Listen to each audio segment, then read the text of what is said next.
বাংলার এক শান্ত গ্রাম নবাবপুরে থাকতেন রহিম নামের এক গরিব মানুষ। ভোরে মাঠে মজুরির তাজ আর রাতে আল্লাহর দরবারে কান্না, এভাবেই কেটেছিল তার জীবন।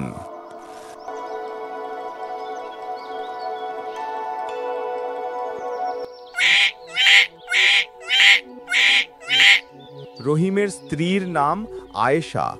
তারা তাদের নবজাতক সন্তানের নাম রাখলেন জামাল।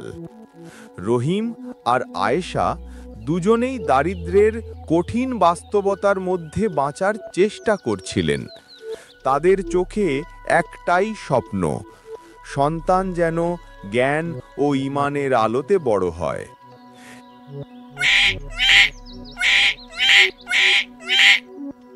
হে আল্লাহ, আমার ঘরে আজ সন্তান এসেছে, কিন্তু আমি এখনো আমার স্ত্রীর মুখে সুখ দিতে পারিনি। আমি কিভাবে আমার সন্তানের ভরণ পোষণ করব? তুমি রহম করো আল্লাহ।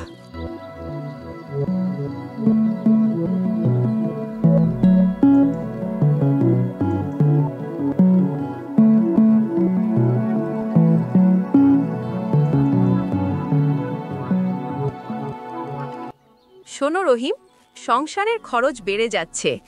আমি ভাবছি আমিও এখন গ্রামে অন্যদের বাড়িতে কাজ করব। না আয়েশা, তোমার এত কষ্ট সহ্য হয় না আমার। দুঃখ সুখ আল্লাহর পরীক্ষা, আমরা একে অপরের সহায় হব, আল্লাহ ইনশাআল্লাহ বরকত দিবেন।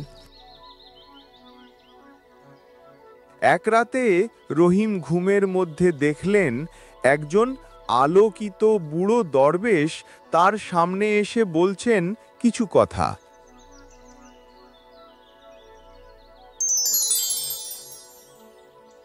হে রহিম, তোমার ছেলেকে কোরআন ও জ্ঞান শেখাও। জ্ঞানী তোমার রিজিকের দরজা খুলে দেবে। আল্লাহু আকবার, আল্লাহু আকবার।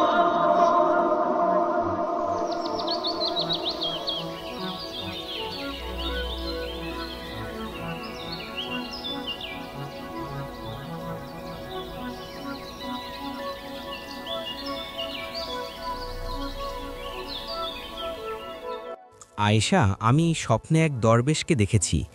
উনি বলেছেন জামালকে পড়াশোনা শেখাতে। তাহলে দেরি করো না রহিম, পাশের গ্রামে হাফেজ করিম হুজুর আছেন, ওনার কাছে জামালকে পাঠাও। কিন্তু ওখানে ভর্তি করাতে কিছু টাকা লাগবে, আমি কোথা থেকে আনবো? গ্রামের মহাজন রফিক মিয়া আছেন না, ওনার কাছ থেকে একটু ধার নাও।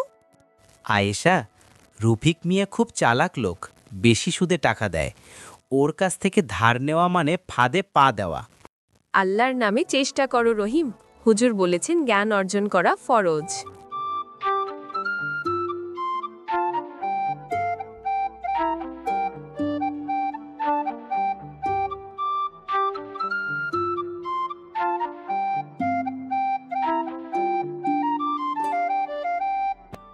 কি খবর রহিম মিয়া? কি মনে করে আজ আমার কাছে? তুমি তো এই দিকে আসো না। ঠিক বলেছেন রফিক ভাই, আমি এদিকে কমই আসি। আজ খুব দরকারে আপনার কাছে আসলাম। আমার ছেলেটাকে পড়াশোনা করাবো, তাই আমার কিছু টাকা দরকার। আমাকে 500 টাকা দেন, যা আমি 10 বছর পর পরিশোধ করে দিব। টাকা দিতে আমার কোনো সমস্যা নাই, তুমি 500 কেন, আরো বেশি নাও, কিন্তু তোমাকে কোনো কিছু আমার কাছে জমা রাখতে হবে, মানে বন্ধক। আর হ্যাঁ, অবশ্যই আমাকে সময় মতো টাকা পরিশোধ না করলে তোমার সেই বন্ধক রাখা জিনিস আমার হয়ে যাবে। এই শর্তে তুমি রাজি থাকলে আমাকে বলো, আমি তোমার টাকা এখনই বুঝিয়ে দিচ্ছি। ভাই, তুমি জানো আমার অবস্থা কি? আমার কাছে বন্ধক দেওয়ার মতো তেমন কিছুই নেই, শুধু বসত ভিটাটুকুই আছে। তুমি চাইলে এটা রেখে আমাকে টাকাটা দাও, আমার সন্তান বড় হলে তোমার এই টাকা পরিশোধ করে দিবে। শেষমেশ রহিম নিজের একমাত্র কুঁড়েঘর বন্ধক রেখে গ্রামের মহাজন রফিক মিয়ার কাছ থেকে 500 টাকার ঋণ নিলেন।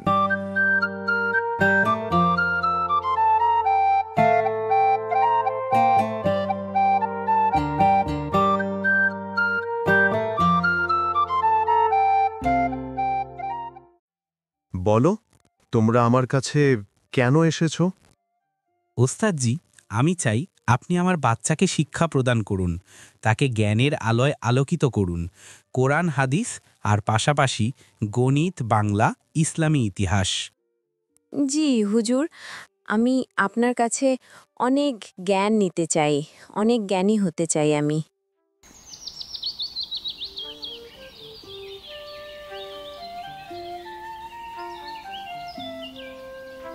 জামাল ছোটবেলা থেকেই শান্ত, মেধাবী আর পরিশ্রমী ছিল।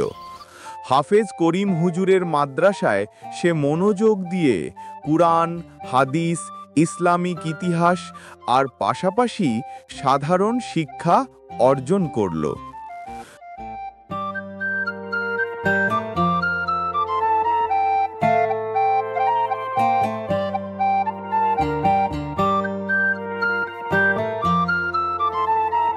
দশ বছর কেটে গেল চোখের পলকে। জামাল তখন তরুণ, জ্ঞানী এবং বুদ্ধিমান। হাফেজ করিম হুজুর তার মাথায় হাত রেখে দোয়া করলেন, বেটা জামাল, আল্লাহ তোমাকে হিকমত দিক, তুমি এখন গ্রামে ফিরে যাও, মানুষকে সাহায্য করো।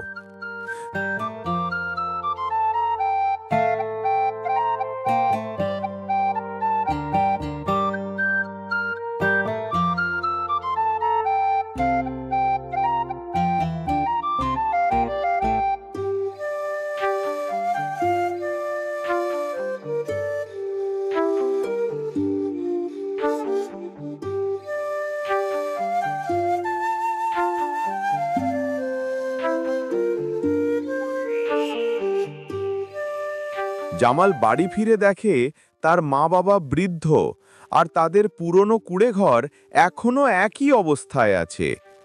তাদের মুখে আনন্দের হাসি, কারণ তাদের সন্তান শিক্ষিত হয়েছে। বাবা, তুমি এসেছো? কত বছর পর তোমাকে দেখছি। তোমার পড়াশোনা ঠিকমতো হয়েছে? তুমি কি তোমার পড়াশোনা শেষ করে এসেছো? হ্যাঁ বাবা, আমি আমার সব পড়াশোনা শেষ করে হুজুরের কাছে দোয়া নিয়ে তারপরেই এসেছি।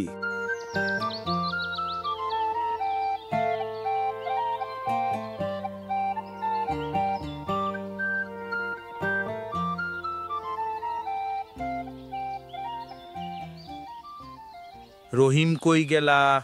রহিম, বাসায় কেউ আছো? আরে জামাল দেখি। কেমন আছো বাবা? তোমার বাবা কোথায়?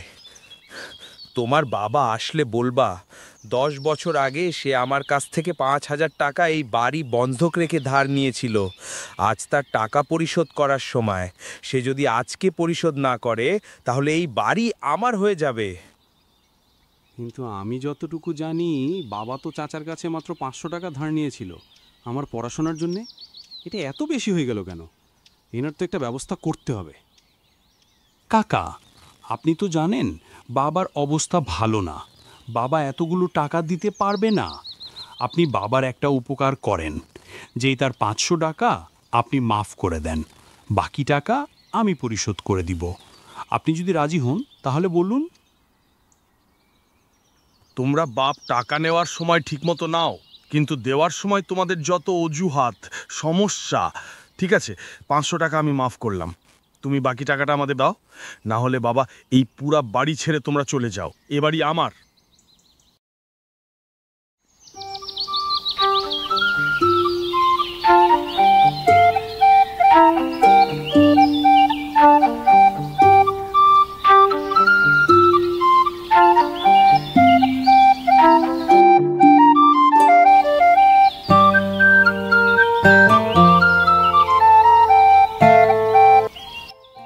কিন্তু চাচা, আপনি যে আমাকে এই 500 টাকা মাপ করলেন, সেটা শুধু শুধু বললে হবে না।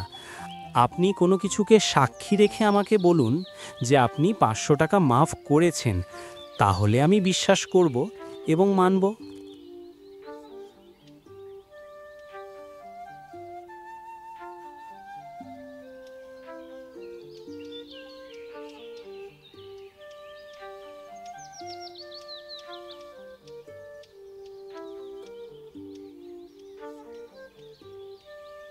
তুমি এগুলা কি শুরু করলা? হ্যাঁ, আচ্ছা ঠিক আছে, এই যে তোমার পিছনে বসা পাখিটা, এই পাখিটাকে সাক্ষী রেখে আমি বললাম যে তোমার 500 টাকা আমি মাফ করে দিলাম। বাকি টাকাটা তুমি আমাকে যত দ্রুত সম্ভব পরিশোধ করায় দাও তোমার বাবার কাছ থেকে, না হলে তোমরা এই বাড়ি ছেড়ে চলে যাও।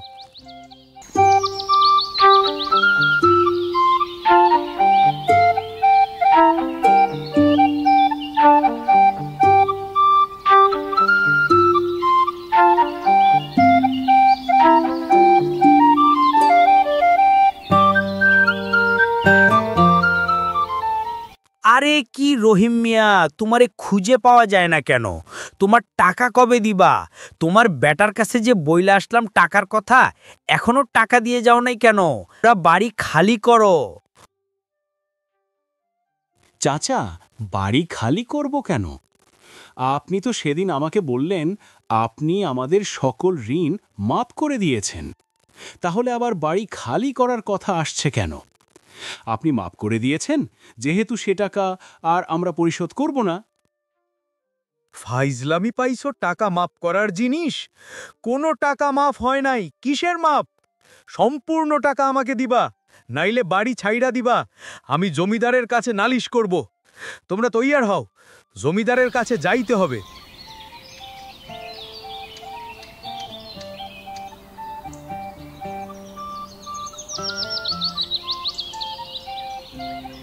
আজকের বিচার কার্য এখন শুরু হতে যাচ্ছে। তোমরা এক এক করে তোমাদের সমস্যাগুলো বলো, আর এ বিচারে আমি যা বলবো তাই হবে ধার্য। জমিদার সাহেব, এই রহিম আমার কাছে 5,000 টাকা কর্জ নিয়েছিল 10 বছর আগে, কিন্তু এখন সে সেই টাকা পরিশোধ করছে না। রহিম অথবা জামাল, তোমরা একজন এ বিষয়ে কথা বলো। টাকা দেওয়ার তো কোনো প্রশ্নই ওঠে না। চাচা নিজেই আমাদের টাকা মাফ করে দিয়েছেন। আমি তোমার কোনো টাকা মাফ করি নাই। তোমার কাছে কোনো সাক্ষী আছে যে আমি তোমার টাকা মাফ করেছি? আপনি তো আপনার মাথায় বসা পাখিকে সাক্ষী রেখে আমার সম্পূর্ণ টাকা মাফ করে দিয়েছেন। এই ছেলে, এই কি সব বলছো? কখন আমার মাথায় পাখি বসলো? আমি কোনো পাখির উপরে সাক্ষী রাখি নাই। আমি কলসির উপরে বসা পাখির উপর সাক্ষী রেখে কথা বলেছিলাম। আর তোমার সম্পূর্ণ টাকাকে মাফ করছে? আমি তো শুধু 500 টাকা মাফ করছি। জমিদার সাহেব, এই যে দেখুন, চাচা যে মিথ্যা কথা বলছে সেটার প্রমাণ এখন আমি দিয়ে দিলাম, যাতে নিজের মুখেই প্রমাণ করে দিল যে আমাকে বলেছে যে সে 500 টাকা মাফ করেছে। আর গ্রামবাসী সবাই জানে যে বাবা চাচার কাছে শুধু 500 টাকাই কর্জ নিয়েছিল। সুতরাং আমাদের সম্পূর্ণ টাকাই পরিশোধ হয়ে গিয়েছে। এখন আপনি বিবেচনা করে বিচার করুন। আমি উভয় পক্ষের কথাই শুনেছি এবং আমার বুদ্ধিতে আমি যা বিচার করছি, আমার বিশ্বাস এটাই সঠিক। রফিক মিয়া, তুমি যে মিথ্যা কথা বলেছ এটা প্রমাণ হয়ে গিয়েছে। এখন তোমার মুখের ভাষা হিসেবেই তুমি তাদের 500 টাকা মাফ করেছ, অর্থাৎ তারা সম্পূর্ণ ঋণমুক্ত। কিন্তু তুমি যে তাদের উপরে মিথ্যা ঋণ চাপিয়ে দিয়েছ, 5,000 বলেছ, এটার জন্য তোমাকে অবশ্যই শাস্তি পেতে হবে। তোমাকে আরও 500 টাকা দিতে হবে জামালকে জরিমানা হিসেবে।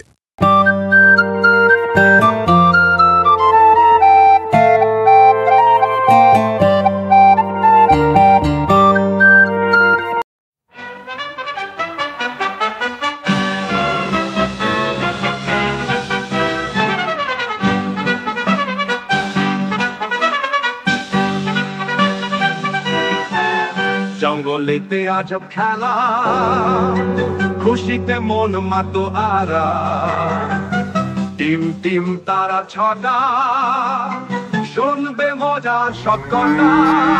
এই তো এসে গেছে তো জঙ্গল স্টোরি বেল। দাদু হাতি বসে আছে, চশমা চোখে সুর নাচে, টিলিং টিলিং ঘন্টা বাজায়, গল্প শোনার দিন যে আজায়।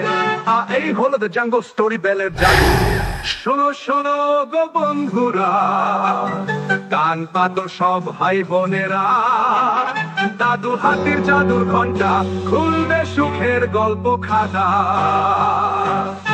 শুধু দ্য জাঙ্গল স্টোরি বেল দি, খরগোশ শিয়াল বানর ছানা, ময়ূর নাচে পাখি গানা, সবাই এলো ছুটে ছুটে, মজার গল্প শুনতে বটে সবাই যে তো জাঙ্গল স্টোরি বেলে এসেছে জাঙ্গল স্টোরি বেল মজা হবে খেলবেও খেল দাদুর হাতির জাদুর ঘন্টা গল্পে ভরুক সবার মনটা শুধু দাও জাঙ্গল স্টোরি বেলে জাঙ্গল স্টোরি বেল সাবস্ক্রাইব নাও